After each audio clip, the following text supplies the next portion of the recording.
That is for pre-tensioning our VIG Ballista.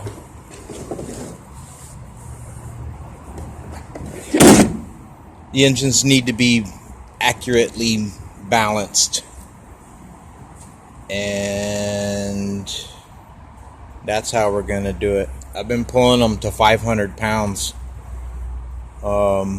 with a winch, custom dual winch system I made.